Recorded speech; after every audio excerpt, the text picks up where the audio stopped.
learners, and welcome to Block 3, Unit 4, Part 1 of BSW 044. Today, we shall be understanding the impact of scientific culture and globalization. Now, before I begin, I want to tell you the objective of this session. This session will enable you to become aware of the tragic situations of tribals due to globalization and also to draw hope for Adivasis by ongoing dialogue and democratic process. Now, this session will talk about all these aspects and many more.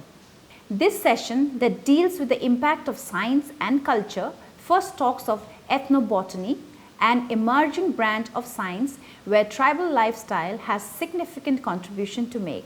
Then we will talk about the impact that globalization together with science has on the Indian tribal society. Now, you have heard me talk about the word ethnobotany. What exactly is ethnobotany? Since the beginning of civilization, people have used plants as medicine. Yes, plants, and we all know we have all this dadima ke nukse for all our ill health and everything. So plants has been an important aspect. So perhaps as early as Neanderthal man, plants were believed to have healing powers. A discussion of human life on this planet would not be complete without a look at the role of plants. A complete record of the many thousands of plant species used for human functioning would fill volumes. Yet, historians have often tended to dismiss plants as less than fundamental in history. In recent years, however, there have been a reawakened scientific interest in the fundamental role plants play in many cultures, including its medicinal purposes, and especially among the tribals, we see a lot of medicinal plants. Now, that is the story of today's ethnobotany.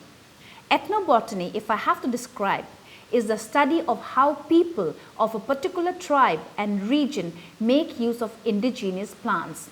Ethnobotanists explore how plants are used for such things as food, shelter, medicine, clothing, hunting, and religious ceremonies. Now, what is the task of ethnobotany, you may ask? Well, ethnobotany has its roots in botany, the study of plants.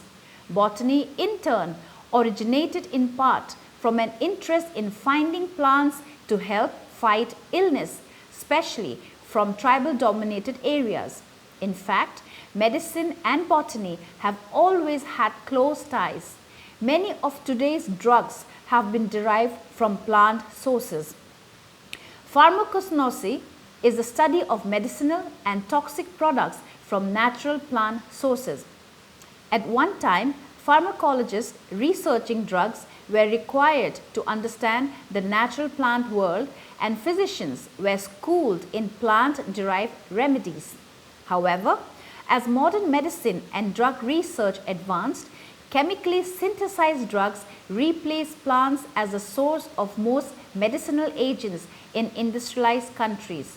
Although research in plants sources continued and plants were still used as the basis for some drug development, the dominant interest and resulting research funding shifted to the laboratory. The 1990s has seen a growing shift in interest once more. Plants are re-emerging as a significant source of new pharmaceuticals. Industries are now interested in exploring parts of the world where plant medicine remains the predominant form of dealing with illness. The tribal areas, for example, has an extraordinary diversity of plant species and has been regarded as a treasure trove of medicinal plants. The tropical jungles contain an incredible diverse number of plant species, many still unexplored, many unique and potentially useful as medicinal sources.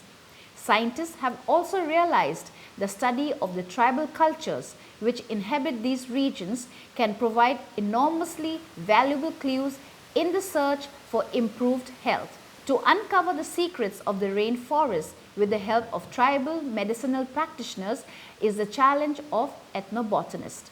And ethnobotany as a field is on the rise, which can hopefully provide better health system based on our traditional and tribal practices.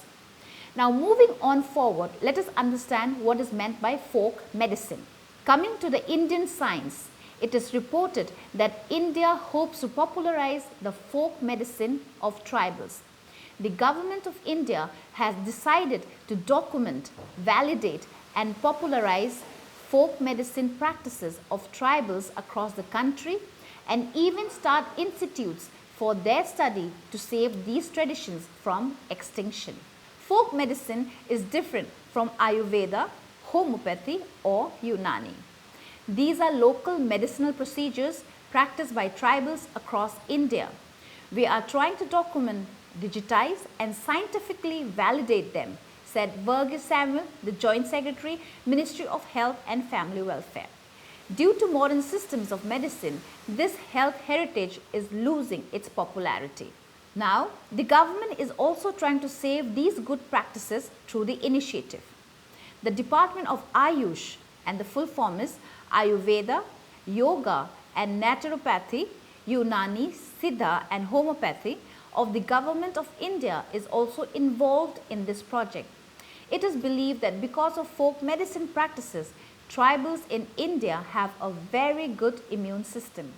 If they are getting benefits out of these practices, then there must be something good about this practice. Don't you think so? As a learner, as a person who is watching this video, or as a person who is belonging from the tribal areas, or as a person whose grandparents or great-grandparents have talked about the importance of these medicinal plants, I bet that you are going to believe what I'm saying right now. Now, these age-old traditions should not be lost in the wilderness. Now, research on these practices should be continued and record them accordingly. Now, all the good practices would also be considered for patenting, because once we patent what we discover, it will be in our benefit only. Now, let us talk about the economic and cultural situations of tribals today. The Constitution of India, which came into existence on 26 January 1950, prohibits discrimination on grounds of religion, race, caste, sex or place of birth. This is as per according to Article 50, and it provides the right to equality as per Article 14, to freedom of religion, that is Article 25 to 28, and to culture and education, that is Article 29 and 30. Scheduled tribes are specially affirmed and protected. Now, despite this, and after the largest modern democracy of the world has existed for more than half a century, the struggles for survival of Adivasis for livelihood and existence as peoples have today intensified and spread as never before in history. Now, we talked about understanding the situations of the tribals, the problems faced by and possibilities offered by globalization.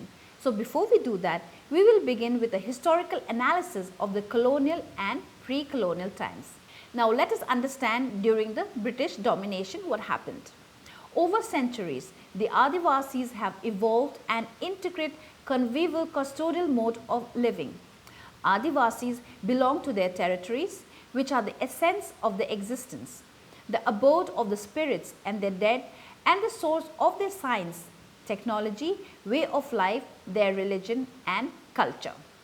Now, back in history, the Adivasis were in effect self-governing First Nations.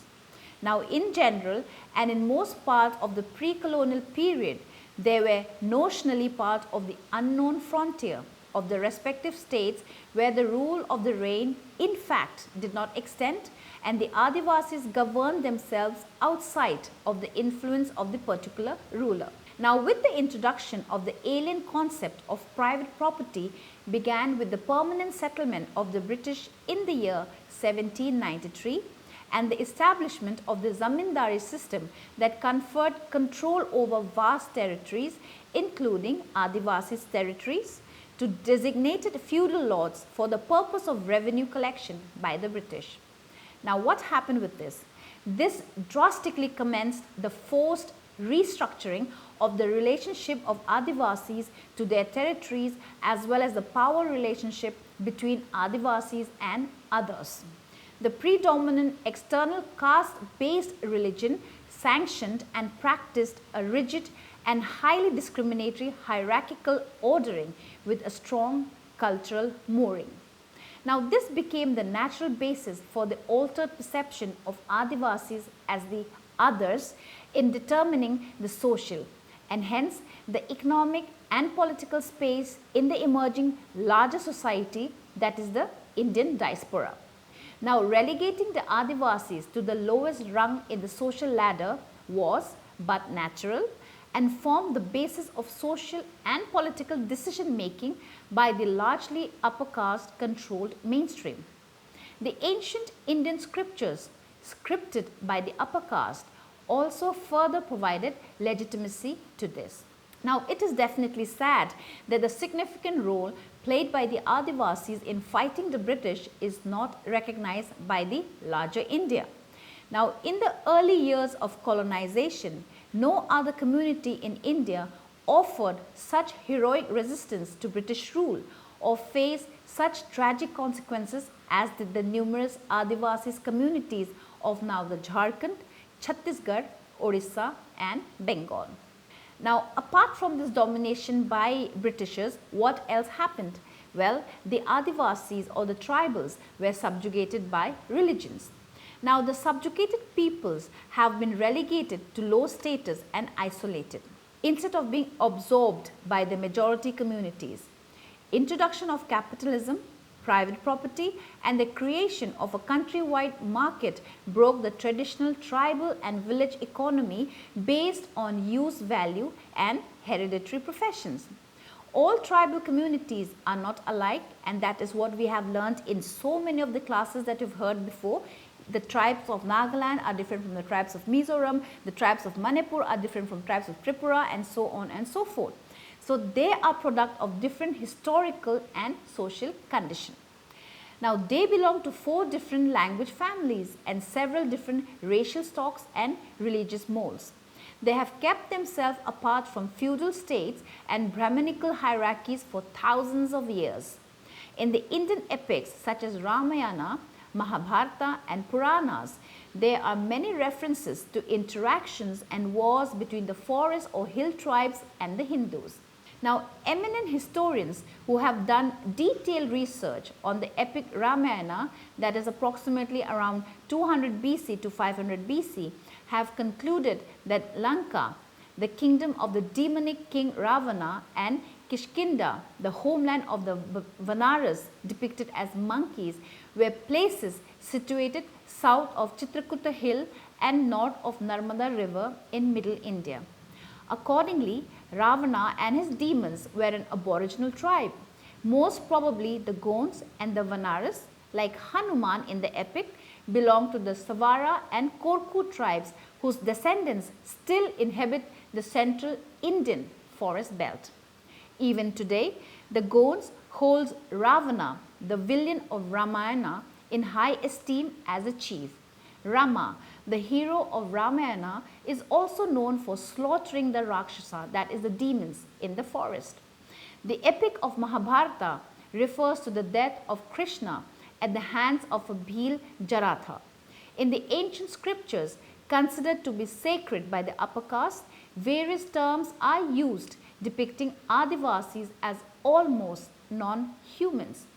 Now the epics of Ramayana and Mahabharata, the Puranas, Samhitas and other so-called sacred books refer to Adivasis as Rakshasa, that is the demons, Vanara or the monkeys, Jambuvan or the boar men, Nag, that is the serpents, and Busundi Kaka, that is the crow, Garuda, that is the king of eagles, etc.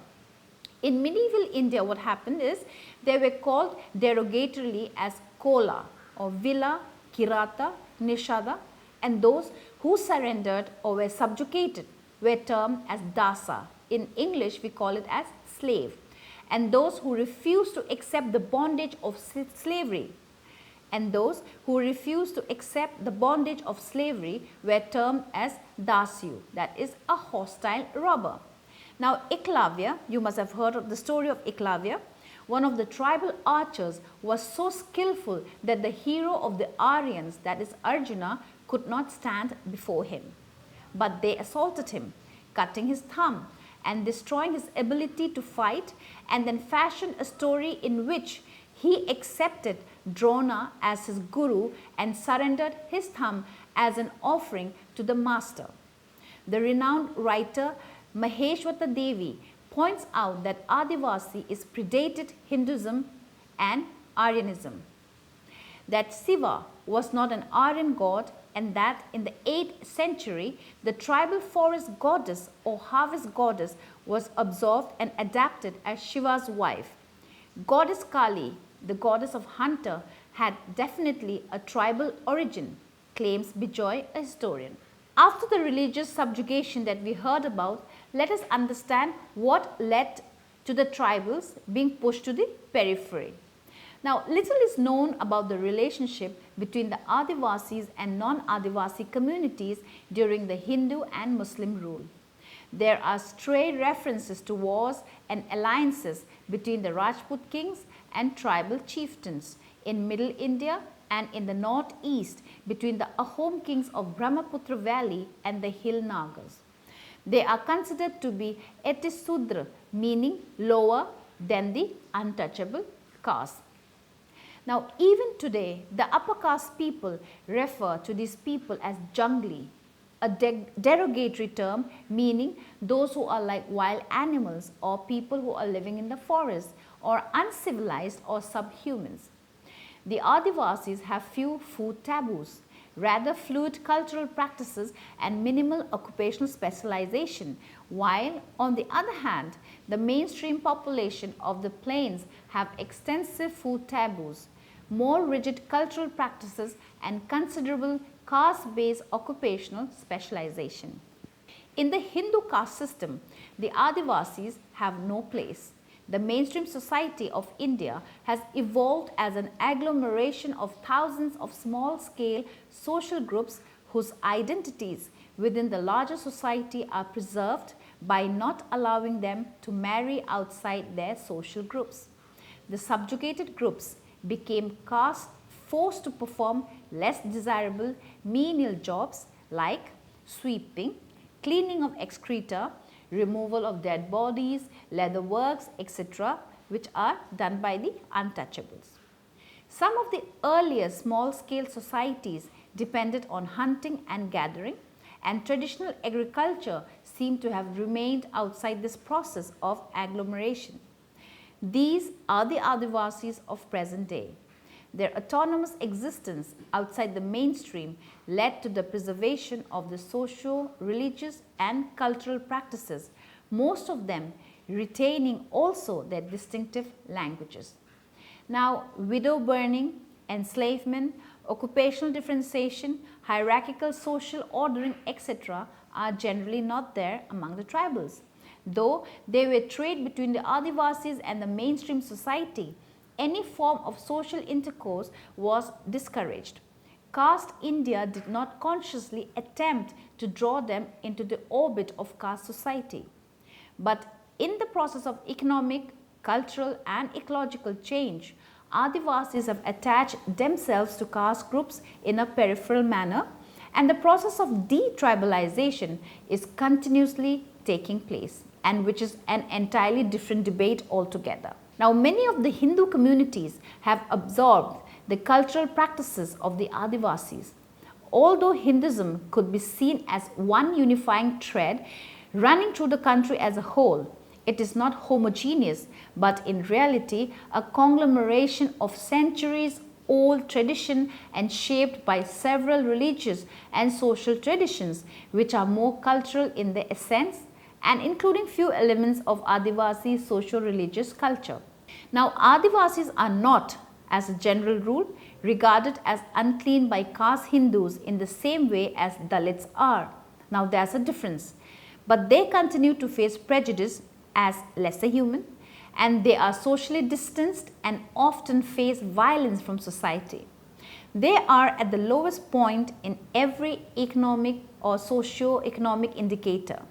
Today, the majority of the population regard them as primitive and aim at disseminating them as people, or at best integrating them with the mainstream at the lowest rung in the ladder. Now, why are we talking about mainstreaming of the tribal society? Well, this is, as mentioned, another debate altogether, but then We also know that the tribals have been ignored by the mainstream society.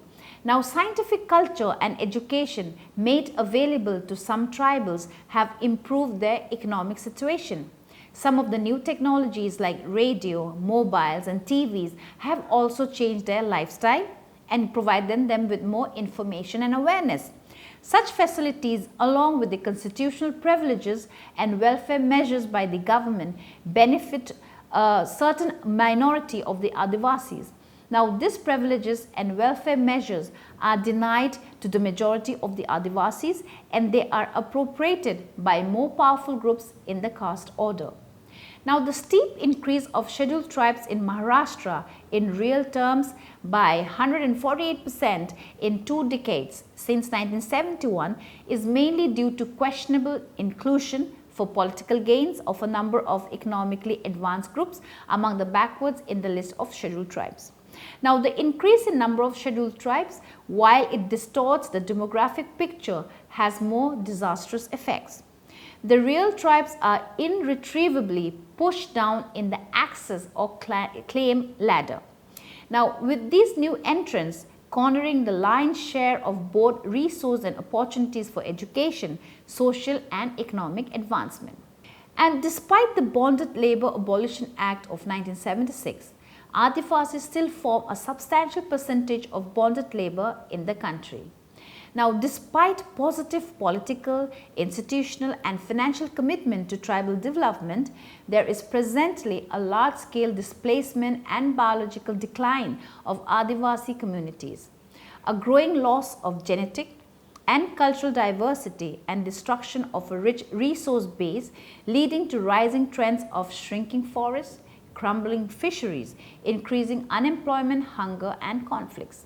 The Adivasis have preserved 90% of the country's biocultural diversity, protecting the polyvalent pre-colonial biodiversity-friendly Indian identity from biocultural pathogens. Excessive and indiscriminate demands of the urban market have reduced Adivasis to raw material collectors and providers. It is definitely a cruel joke that people who can produce some of India's most exquisite handicrafts, who can distinguish hundreds of species of plants and animals, who can survive off the forest, the lands and the streams sustainably with no need to go to the market to buy food, are labelled as unskilled. Now, equally critical are the parts of resistance that many Adivasis areas are displaying. Now, Koel Karo, Bodhghat, in Champali, Bhopalpatnam, Rathongchu, big dams that were proposed by the enlightened planners and which were halted by the mass movement. Such a situation has risen because of the discriminatory and predatory approach of the mainstream society on Adivasis and their territories. The moral legitimacy for the process of internal colonization of Adivasi territories and the deliberate disregard and violation of constitutional protection of scheduled tribes has its basis in the cultural ingrained hierarchical caste social order and consciousness that pervades the entire politico, administrative and judicial system. This pervasive mindset is also a historical construct that got reinforced during colonial and post-colonial India. Now, the term criminal tribe was concocted by the British rulers and entered into the public vocabulary through the Criminal Tribes Act of 1871, under which a list of around 150 community, including Adivasis, were mischievously declared as criminals. Now, though the shameful act itself was repealed in 1952, the spectra of the so-called criminal tribes continued to haunt these denotified tribes. For example, the Sansi, Pardhi, Kanjar, Gujjar, Bawaria, Banjara and others. Now, they are considered as the first natural suspects of all petty and sundry crimes, except that they are now hauled up under the Habitual Offenders Act that replaced the British Act. Now, stereotyping of numerous communities has reinforced past discriminatory attitudes of the dominant mainstream in an institutionalized form. Now, there is a whole history of legislation both during the pre-independence as well as post-independence period, which was supposed to protect the right of the Adivasis.